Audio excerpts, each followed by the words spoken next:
Hello friends, आप सभी को नमस्कार और नवरात्रि की ढेर सारी शुभकामनाएं। आज की इस वीडियो में मैं आपको बताने वाली हूँ कि नवरात्रि कैसे करें और नवरात्रि में किन किन बातों का ध्यान रखें कि आपकी जो श्रद्धा है और भक्ति है वो सफल हो और माता रानी आप पे प्रसन्न हो। तो चलिए सबसे पहले मैं बात करती हूँ कि कलश स्थापना कैसे करें। सबसे पहली बात तो कलश स्थापना करने से पहले आपको स्नान ध्यान करके शुद्ध हो करके और हो सके तो लाल वस्त्र धारण करें और माता रानी की कलश स्थापना के लिए एक कलश ले, थोड़ा सा मिट्टी, जौ, अक्षत, रोली, मोली, कुमकुम, एक नारियल, लाल कपड़ा, मूली और आम का पल्लो ले और माता रानी की एक सुंदर सी फ़ोटो ले और एक चौकी। सबसे पहले मिट्टी पृथ्वी पर रखे और उस पर जौ बोए और उसके बाद एक कलश में गंगा जल और जल दोनों मिलाकर रखें। और अगर आपके पास गंगा जल है तो आप सिर्फ गंगा जल ही रख सकते हैं।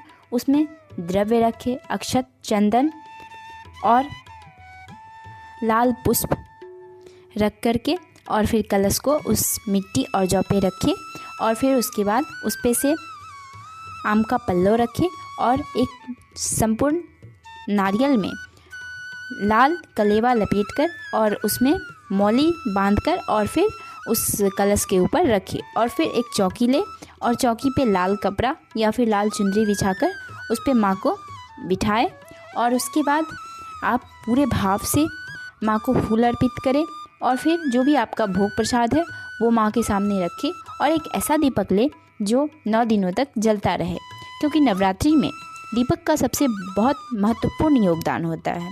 वो दीपक मान्यता है कि वो हमेशा जलते रहना चाहिए।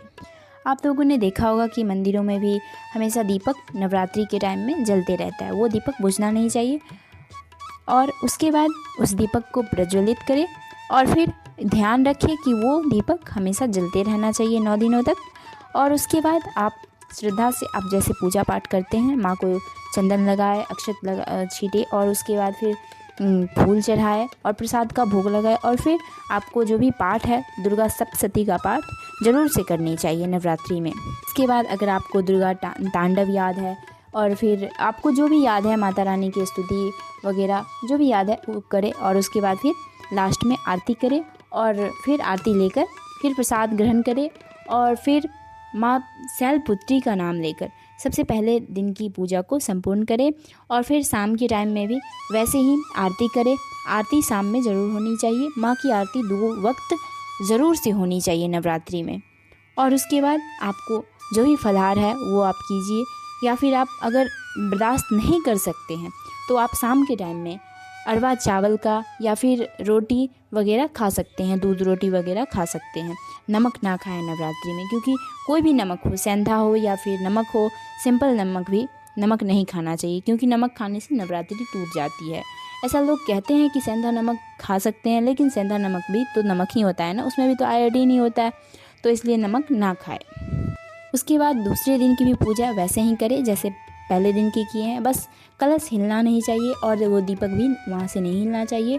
वैसे ही माँ का भोग प्रसाद लगाए और फिर पाठ करे और आरती करे वैसे ही जैसे सब दिन किया है। और फिर अष्टमी तिथि के दिन, अष्टमी तिथि अगर आप करते हैं तो उस दिन थोड़ा सा नियम करें। सुबह सवेरे जब आप पूजा पाठ समाप्त कर ले तो उस दिन प्रसाद जो होता है वो हर दिन खा लेना चाहिए सवेरे पूजा पाठ करके, और आप पानी वानी पी सकते हैं। लेकिन अष्टमी के दिन आप अगर निर्जला अष्टमी करते हैं तो आप उस दिन पानी ना पिए, उस दिन रात को ही प्रसाद ग्रहण करके और एक बार फलाहार कर सकते हैं आप। और उसके बाद नौमी तिथि को अगर आप ब्राह्मण को अपने घर में बुलाते हैं और वो आपका पाठ करते हैं दुर्गा सप्तशती का, तो उनके द्वारा हवन कराए। और अगर ऐसा नहीं करवाते हैं आप तो अगर आप संभव हो आपसे तो आप कर सकते हैं हवन, और अगर आपको संभव ना हो तो ऐसे भी माँ प्रसन्न हो जाती है, क्योंकि माँ भाव की भूखी होती है। माँ कभी भी अपने बच्चों को ये नहीं कहती है कि तुम ऐसा करो वैसा करो, ऐसा नहीं है। माँ बहुत जल्दी खुश हो जाती हैं, बच्चों को बस श्रद्धा रखनी चाहिए उन पे।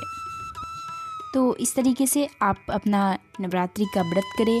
और फिर विजयदशमी के दिन, जिस दिन कलश का विसर्जन होता है उस दिन सवेरे सूर्योदय से पहले 3:30-4 बजे आप उठ जाए और उसके बाद माँ की आरती कर ले और फिर उसके बाद माँ का विसर्जन करे और बोले कि भूल चूक है माँ, क्षमा करना, और जो भी हमसे हुआ मैंने किया, हम तो बच्चे हैं, क्या आपकी भक्ति करेंगे, हम तो अज्ञानवश हैं।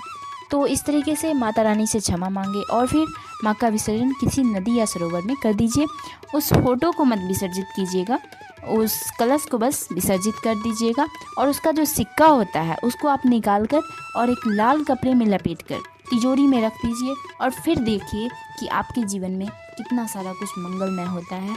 बस सारा कुछ भाव से होना चाहिए। तो चलिए, आज के वीडियो में बस इतना है। अगर आपको हमारी वीडियो अच्छी लगी हो तो ऐसे ही हमारे चैनल पर बने रहिए। धन्यवाद।